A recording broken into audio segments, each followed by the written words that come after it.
Hey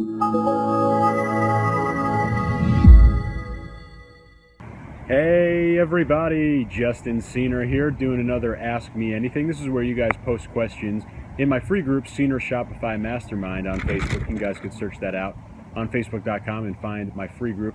Post any question you want in there, and then I'll answer them over here in these Ask Me Anything questions or videos. So super excited to do that. You could ask anything you want, anything entrepreneurial.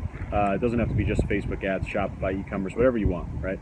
Any kind of question, I'm going to be answering them here, and we're going to jump into a couple questions today, starting right now. Okay, so Jeremy asks, how important is t-shirt design quality, right? The actual design of the t-shirt, how important is it? It's super important, right? Don't think you're going to be able to go to market here with an ugly shirt with some stick figures or, black text on a white shirt. It's just not going to work, right? You need to have a really nice design. Think about when people wear a t-shirt, right? They're literally walking around with a billboard on their chest, right? Let's say you have a design about a cat, right? I like cats. I would buy a cat t-shirt. I'm certainly not going to buy one that's ugly though, right? You need to have a certain minimum standard of design quality, and that means you need to have a good designer, right? Definitely don't pretend to be a designer. Don't try to make it in Photoshop. Unless you're truly a graphic artist, right, then you're going to need to go and outsource this to a graphic designer. Or if you're inside my t-shirt bootcamp, of course, you get to get my designers inside there. But either way, you need to have a good enough quality of design, a sellable quality. And I kind of call this the eyeball test, right? Let's say you were in Target or at Walmart, you see a bunch of graphic tees, you're walking down the aisle.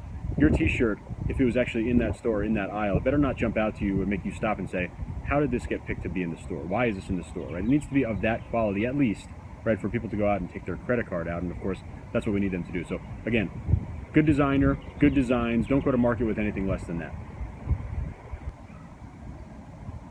Okay, so Rana asks, what's an average day in the life of Justin Cener? What's an average day that I do? And I'll tell you that almost every single day is different, only because I'm involved in so many different businesses, and I really have my hand in a lot of different things. That's what I really like about being an entrepreneur, being able to kind of have a really kind of dynamic schedule where I'm doing a lot of different things. But I'll try to do this almost every single week. I'll dictate the same days to specific businesses, right? So you can break this down in any specific business. Doesn't have to apply to multiple businesses, right? Let's say on Thursdays, you say I'm going to do this on every single Thursday, right? On Friday, I'm going to focus on this. Mondays are going to be key for me to do this. Tuesday this, Wednesday this, etc., etc. Build a consistency schedule, right? And that's a huge thing for me, right? And this is really keeps me organized, keeps me focused. What I hate to do is wake up and not know what I'm going to be doing, right? So on an average day, let's say if I'm focusing on e-commerce, for example, I'm going to be looking at my ads, right? I'll be looking at products, looking at competing stores, of course, looking at my own store, right? Building new ads, building new products, customer service, that's pretty much outsourced at this point. But, it's going to be pretty much all the tasks inside of the business. And then outside of that, I definitely try to make sure that I'm doing other things too. For example, hobbies, right? Always trying to play sports, always going to the gym, making sure that I'm doing something healthy on a daily basis. And I was actually just doing a podcast a couple days ago. They said, what's your number one non-negotiable for a day?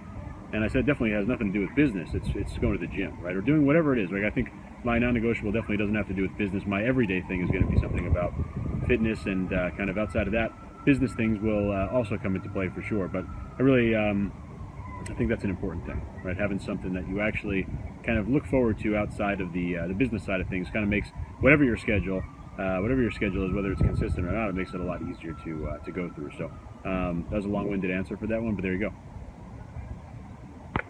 Okay, so Simon asks a great question. What do you do with the customer emails that you collect inside of Shopify?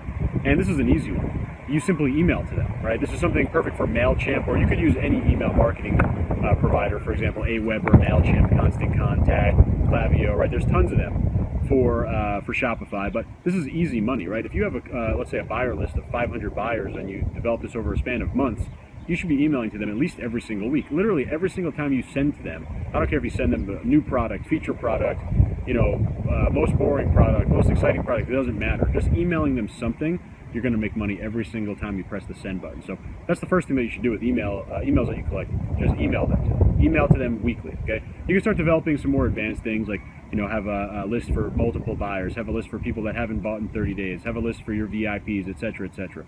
But in the most simple form, just take all your emails, send to them once a week. An easy one, you can even steal this one. I send this one once a week. My newest product of the week, or my most featured product of the week. Call it whatever you want. Or most featured.